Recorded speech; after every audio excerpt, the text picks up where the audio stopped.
Hello दोस्तों, आप सभी को मेरा नमस्कार। हमारे आज की वीडियो का टॉपिक है कि हमें चेक देते समय कौन कौन सी गलतियों से बचना चाहिए ताकि हमें बाद में किसी बड़ी मुसीबत का सामना ना करना पड़े। तो हम आज के वीडियो में आपको सारी बातें बताएंगे कि किन किन बातों का आपको ध्यान रखना चाहिए और कौन सी मिस्टेक हैं जो हम नॉर्मली डेली लाइफ में चेक देते समय ज़रूर करते हैं। तो आप ये वीडियो को लास्ट तक ज़रूर देखिएगा। अगर आप हमारे चैनल पर नए हैं तो प्लीज़ वीडियो को लाइक कर दीजिएगा और जाते टाइम प्लीज़ चैनल को ज़रूर सब्सक्राइब कीजिएगा। तो चलिए शुरू करते हैं। सबसे पहले हम बात करते हैं नंबर 1 पॉइंट पे कि ब्लैंक चेक देने से बचें। तो हमें लाइफ में कभी भी कहीं पे भी ऐसा मौका आता है कि हमें ब्लैंक चेक मांगते हैं लोग हमसे कि हम कहीं बैंक में लोन लेते हैं या किसी के साथ कोई बिजनेस ट्रांजैक्शन करते हैं तो हमसे ब्लैंक चेक मांगा जाता है। तो हमें वो ब्लैंक चेक देने से बचना चाहिए। उसकी जगह पे हमें कोई भी एग्रीमेंट कर लेना चाहिए किसी स्टैम्प पेपर पे। वो उसके कंपैरिजन में हमारे लिए ठीक रहता है। हमें ब्लैंक चेक देने से इसलिए बचना चाहिए कि क्योंकि आजकल लोग ब्लैंक चेक को बाद में किसी भी मिसयूज़ कर लेते हैं और उसके फिर उस मिसयूज़ करके उसके तो हमारे खिलाफ वो चेक बाउंस का केस कर देते हैं, जिसके अंदर 138 नेगोशिएबल इंस्ट्रूमेंट के एक्ट के अंदर हमारे ऊपर केस हो जाता है, जो क्रिमिनल कैटेगरी के अंदर आता है। क्रिमिनल कैटेगरी के अंदर आता है जिसके अंदर मैक्सिमम 2 साल की सज़ा हो सकती है और उसके अंदर हमें श्योरिटी देना पड़ता है और हमारे ऊपर जमानत करने के लिए हमें श्योरिटी भी देना पड़ता है।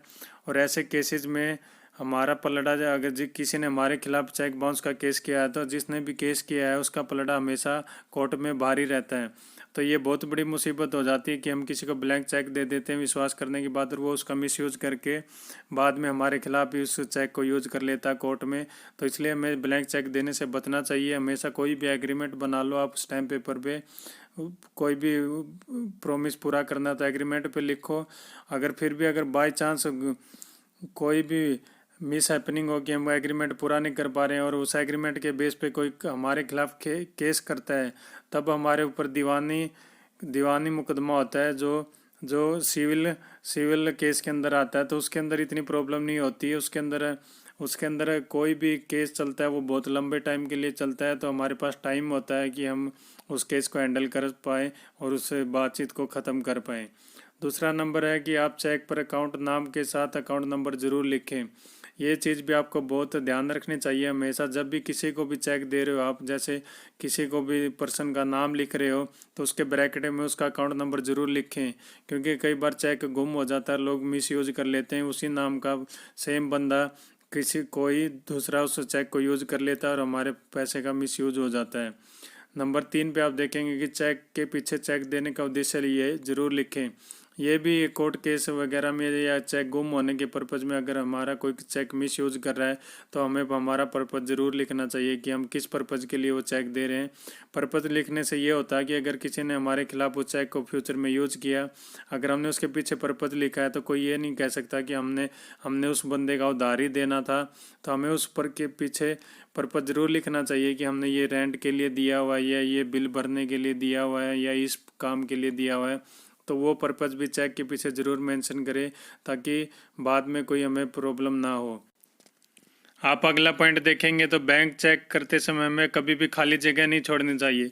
मतलब हम जब भी किसी को चेक देते हैं तो जैसे पे के नाम में हमें पार्टी का नाम लिखना रहता है, नीचे हमें अमाउंट लिखना रहता है शब्दों में। तो हमें जब भी नाम लिखते हैं, अमाउंट लिखते हैं, तो उसके बीच में कभी भी ज़्यादा खाली जगह नहीं छोड़नी चाहिए ताकि उसका मिसयूज़ करके लोग हमारे चेक का मिसयूज़ ना करें। क्योंकि खाली जगह होती है तो लोग उसको बाद में मॉडिफिकेशन करके अमाउंट भर लेते हैं या नाम चेंज कर लेते हैं, उसमें कुछ भी लिख सकते हैं।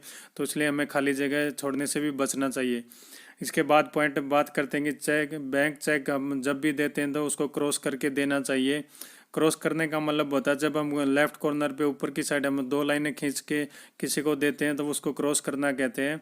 उसका मतलब होता है कि वो किसी के बैंक खाते के अंदर ही पेमेंट होगी, वो डायरेक्ट कोई भी बैंक में जाके उसको कैश नहीं करवा सकता।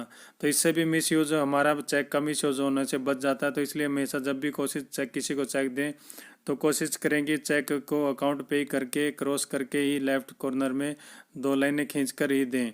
उसके बाद बात करते हैं कि बैंक में चेक कार्य भरते समय ओवर राइटिंग नहीं करना चाहिए। जब भी हम कभी किसी को चेक देते हैं तो क्लियरिंग में चेक देते हैं या किसी भी को चेक देते हैं तो हमें दोबारा ओवर राइटिंग नहीं करना चाहिए। मतलब कोई मिस्टेक होगी तो पेन से दोबारा उसको ठीक नहीं करना चाहिए, क्योंकि ऐसा चेक अब कभी आगे जाके बैंक वाले रिजेक्ट कर देते हैं। क्लियरिंग में अगर जाता है तो वहाँ पे भी रिजेक्ट हो जाता है, तो चेक बाउंस का हमें चार्जेस भी लगता है और कोई पार्टी हमारे ऊपर चेक बाउंस का केस भी कर सकती है, हमारा चेक पास नहीं होगा। तो हमें कभी भी ओवर राइट करके चेक नहीं देना चाहिए। अगर हमारे से कोई मिस्टेक होती है और उसके अंदर गलतियां हो जाती है तो हमें दूसरा ही चेक बना के नया चेक इशू करना चाहिए। अगर हमें किसी को चेक देना है तो ओवर राइट किया हुआ चेक नहीं देना चाहिए। अगला पॉइंट है कि हमें कभी भी खाली चेक पे साइन करके किसी को नहीं देना चाहिए। हमें जिसके भी नाम का चेक देना वो उसका नाम फिल कर देना चाहिए, अमाउंट फिल कर देना चाहिए। खाली किसी को खाली साइन करके हमें किसी को भी चेक नहीं देना चाहिए विश्वास के तौर पे। हमें अगर हम अमाउंट का नहीं पता कि हमें कितना बिल आएगा, बिल के अगर हम पेमेंट करें कि अमाउंट का डाउट है कि इतना का हमारा सामान आएगा, तो हमें एटलीस्ट उसके नीचे ये लिख देना चाहिए। जहाँ पे हम अमाउंट लिखते हैं शब्दों में, उसके नीचे जो जगह होती है वहाँ पे हमें लिख देना चाहिए। अगर मान लीजिए हमारा 25,000 का अमाउंट बनेगा तो हमें उसके ऊपर लिख देना चाहिए नोट ओवर 25,000। तो हमें ऐसे बिल्कुल ब्लैंक चेक पे साइन करके नहीं देना चाहिए।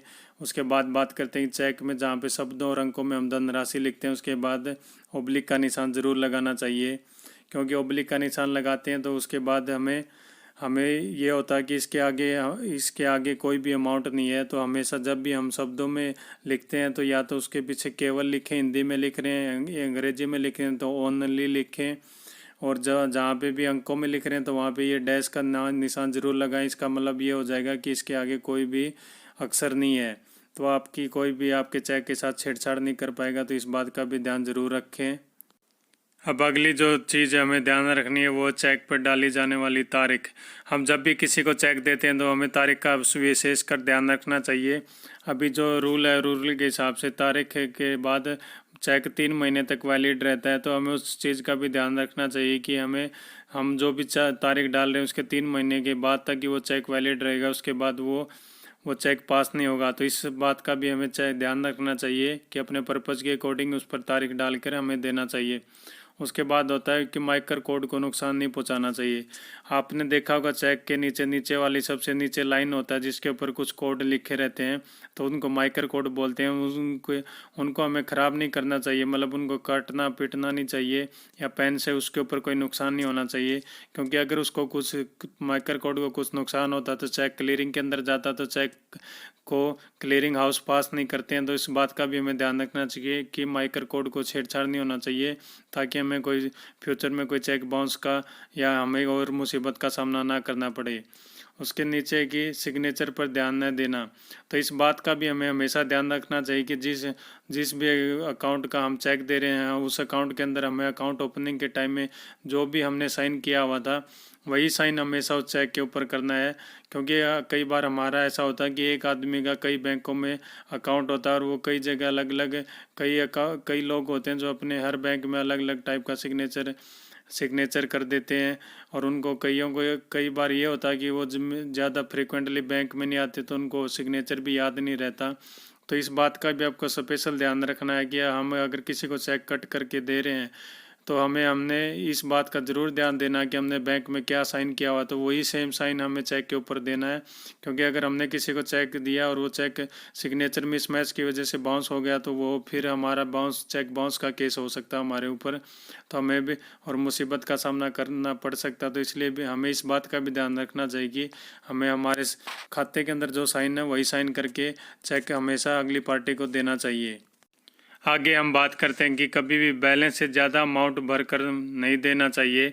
हम जब भी किसी को चेक देते हैं कट करके तो हमेशा हमें इस बात का श्योर करना चाहिए कि हमने जितनी भी अमाउंट का चेक कट करके किसी को दिया है तो उतना बैलेंस हमारे अकाउंट के अंदर होना चाहिए।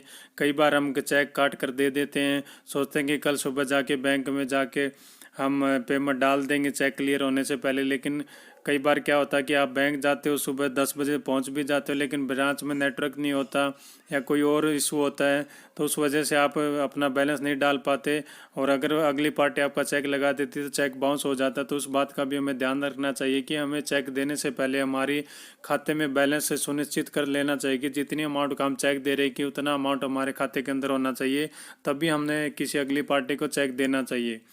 उसके बाद बात करते हैं जो बहुत ही इम्पोर्टेंट है हमारे डेली लाइफ के लिए, कि चेक की डिटेल अपने पास न रखना। मोस्टली लोग ये करते हैं कि कोई बिजनेसमैन होते हैं वो हमेशा अपना मेंटेन रखते हैं मोस्टली, लेकिन हम जो नॉर्मल डेली लाइफ में जनरल पब्लिक रहती है वो हम किसी को भी चेक कट करके दे देते हैं, बट हमारी चेक बुक में हम मेंशन नहीं करते कि हमने कौन सा चेक नंबर किस पर्पज़ के लिए किस पर्सन को दिया है। तो इस बात का भी हमें हमेशा ध्यान रखना चाहिए कि जो भी चेक हम कट करके दे रहे हैं किसी को भी, तो कितनी अमाउंट का दिया है, किस बंदे के नाम दिया है, किस पर्पज़ के लिए दिया है।